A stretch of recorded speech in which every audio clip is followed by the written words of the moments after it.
why we exist or how we got started or anything like that.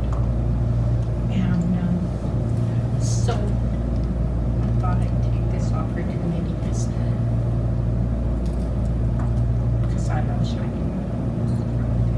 So a long time ago, I used to work out I worked in Calgary with William Roper Home. And I found that we had some issues around getting people, our youth, into treatment or other things. And when I went out to BC and I worked with the Stalo people, when we would refer, we'd have Stalo people come to see us, and if they wanted treatment for addictions, and they went there and then they were assessed, or it was discovered that they had other issues like mental health issues. They had depression or bipolar and they were on medication, or they were schizophrenic and on medication. They got told, well, before you can come in, and see us for treatment, you've got to go and get your mental health under control. And you can't bring your medications in. And so they'd follow the rules and they'd go to mental health to get their mental health issues under control, and mental health would go, no, before we can help you, you've got to go and get your addictions under control. You've got to deal with that first. They'd go back to ADAC or whatever the treatment area was, and they'd go, no, you got to go back and get your mental health under control. We can't treat you when you're suicidal or depressed or you're anxious or all of those other good things. And so our people were caught in this hole, this gap, and there didn't seem to be anything that crossed that gap. And God help them, if they had legal issues, they had to get them treated before they could get their mental health done. They had to get them done before they could go for treatment. And legal often wanted them to deal with their addiction issues before they passed sentence on them. And so the hole just seemed to be getting bigger. And when we threw housing into the mix for people who needed housing, well, you got to get your treatment, your addictions under control, and we can't treat you if you've got, we can't take you in if you've got mental health issues, because you might disrupt the rest of our tenants. The hole just got bigger. And I was, one of the things that Stalo did was send our staff on a retreat, a visioning retreat for the addictions and family staffing at Stalo. And so when we were doing that, they said, like, in 10 years from now, what would you like to see yourself doing? Well, my vision was that I would someday run an organization that welcomed people where they were at, but gave them options. And if they had addictions and mental health issues at the same time, well, we can deal with that. Does it take a little longer? Yes. Is it as neat and tidy as being wrapped in a package? No. You might have an arm sticking out or a leg, whatever, but that's life. And so that was my ideal, right? And I wound up sitting with some elders at Stalo, and they shared a teaching story, a Lakota teaching story with me, and with the rest of us. And it was about a little mouse. And the story went that this little mouse was running around in his meadow, and just, like all the other little mice, gathering seeds and stuff. And he started hearing this noise in his ears. And the noise would give his head a little shake, and it'd go away. But it had come back, and it kept coming back and kept coming back. So he started asking his friends and family, "Did you hear that whooshing sound?" "No, whooshing sound." "You're hearing things. It's the wind or whatever." And so it wouldn't go away though. So the little mouse started to explore where this whooshing came from because it was driving him crazy. And so he started going around the meadow that he was at, and he went to found a bunny with the big ears, right? And so he asked the bunny, "With your big ears, can you hear that whooshing sound? You know, what is it?" "I don't hear a whooshing sound." "You know, you're crazy. Go back and do your job. You're a mouse. You know, gather your seeds and store them for winter." And so the bunny, he was a little disappointed. He went back. No, he still heard the whooshing sound. And this little mouse, he kept hearing the whooshing sound, and he kept checking with people. He even went outside the fence around the meadow, and he asked an owl, which isn't a healthy thing for a mouse to do, "Do you hear this whooshing sound?" No, the owl didn't hear a whooshing sound. But if he kept going, maybe he'd find where the sound came from, right? And so he kept going because he got a little stronger as he left the meadow. And he came up with this frog sitting on a lily pad in the pond. And he asked, "Is this where the sound comes from?" And the little frog said, "Well, the running water makes a whooshing sound, but that's not where it comes from. It comes from a long ways off, where it begins. And what you're hearing is the river of life." And so the little mouse said, I want to see it. It's important to him. And so the little frog, he said, "Well, you've got strong legs, so if you jump, you should be able to see where it comes from." So the little mouse, and I'm going to cry now. She's going to love me. So my little mouse, he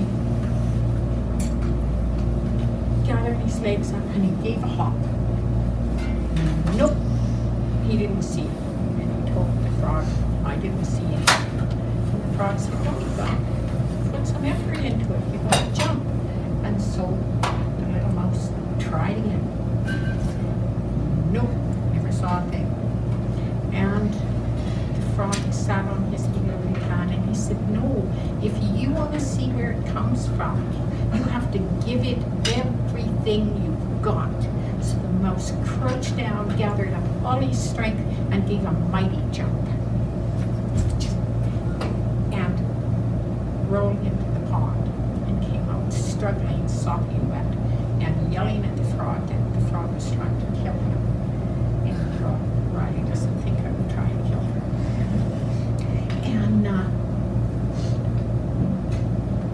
the little mouse yelled at him, and so the frog, he said, "Well, you're wet, but are you dead?" No, he wasn't dead. He said, "Did you see where the river comes from?" "Yes," he said, "from a mountain shining like gold way in the distance." And the little frog said, "That's right. That's where it comes from. And you will never be the same again. As long as you've seen it, you will never be the same again." And to me, that shining mountains is that. And so that's where we got our name from. That if you look, you don't have to make it to the mountains, but if you look at them the first time, you're never the same again. And every time you look at that mountain, you're never the same as what you were before you saw it. And for me, the mountain is the way we live. And if we can see that hope in a different way, we're never ever the same.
to create an Aboriginal organization to make it ours. And so we renamed Shining Mountains for two reasons. One, it fit my vision, and two, because it was called Waskesiu Community Homes. And if you look in the phone book, there's Waskesiu. There used to be the Waskesiu Hotel, there's the Waskesiu Towers, there's the Waskesiu Park, there's a whole bunch of Waskesiu. And people used to call us for all these other Waskesius. And one day when I had not had nearly enough coffee,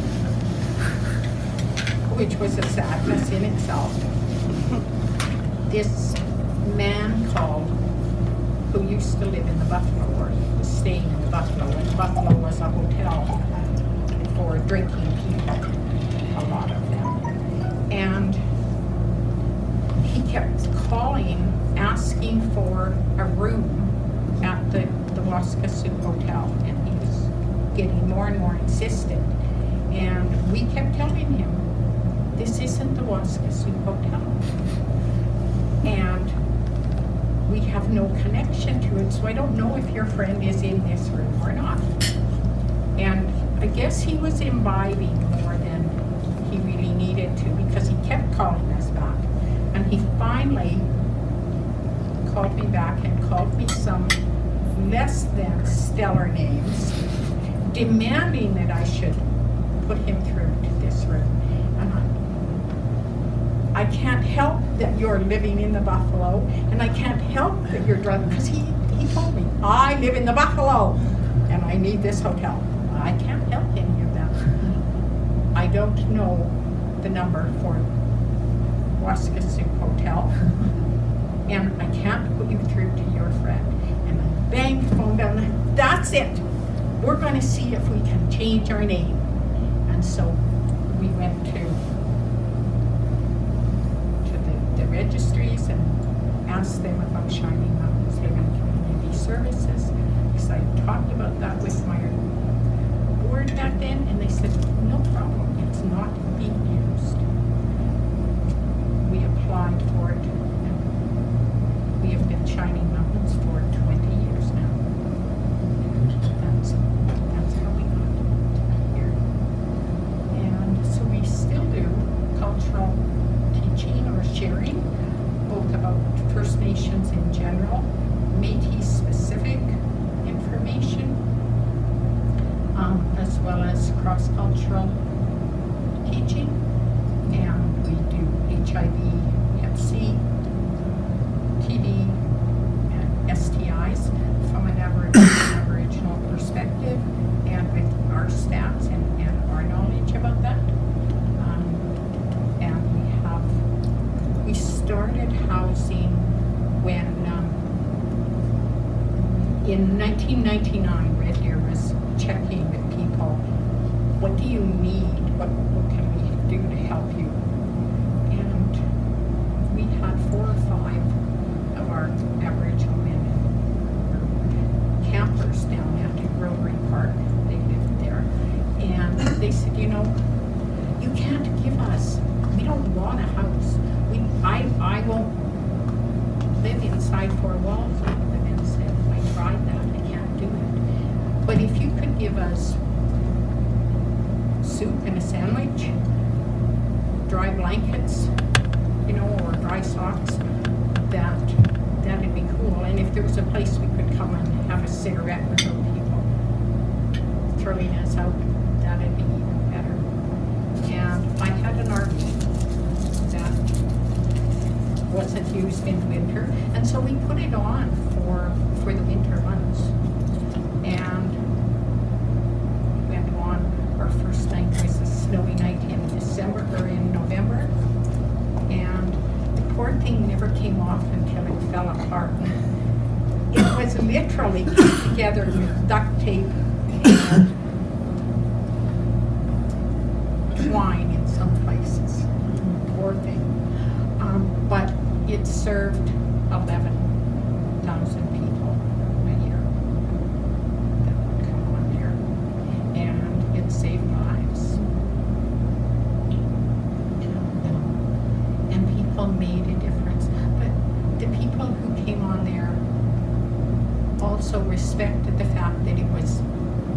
It was there. And they cared enough about Helping Hands and the option that was there that they self-regulated themselves. So, because my only rules on Helping Hands was that your crap stays outside. If you want to have a fight with somebody, you go there.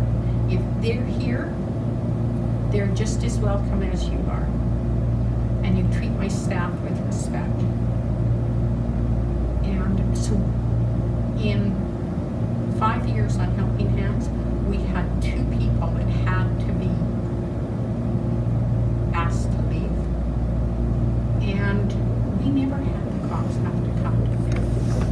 Never. They regulated themselves. And if they had issues, they took them outside. Their language was reasonable. And so we were really proud of Helping Hands. But as gas prices went up and people changed, because one of the things that happened with Helping Hands was we had a lot of young people who started coming. And when we asked them, how come? What's the best thing about Helping Hands? How can we help you move forward? Well, the best thing about Helping Hands was it came to them. They didn't have to do anything.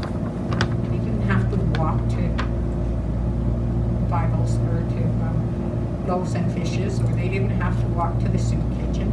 It came to them. That's pretty handy. And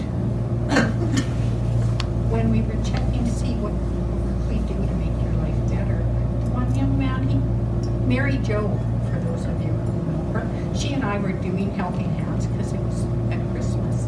And he said, why would I want a place to live? He said, I live here at the shelter.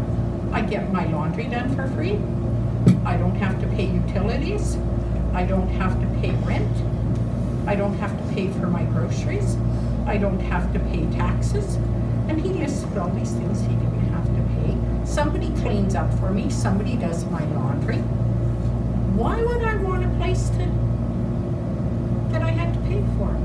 And he said, and besides, I've got more tied up in my shoes than you have on your whole body. And I looked at his wretched shoes, and he was right. He had name brand shoes, and MJ and I just had jeans and sweatshirts. And that's not what Helping Hands was there for. It started because men and a couple of ladies who had worked, who had done their time and contributed, but couldn't break through of their addictions, or they weren't there anymore. That's who it started for, not for kids who didn't want to have to go home to mom and dad or deal with the rules there, and definitely not for somebody who didn't want to help himself, who just wanted other people to hand out to him. And besides, I found out how he made his money, because he made more money in a week than I made in a month. And he didn't pay any taxes on it. So we pulled Helping Hands shortly after that, but we had a home for ladies who were trying to get their children back, who wanted to learn how to parent again. And we bought an apartment block for women who wanted to move on, and there was that gap, that barrier for Aboriginal ladies, especially with children, that there was nowhere for them to go. And after 3 or 4 months, they wanted to be able to have their own homes. And so we started the apartment block, and then, if you've got more than 2 children or 3 children max and a partner, the apartment block is too small. And so we started 3-bedroom 4-plexes.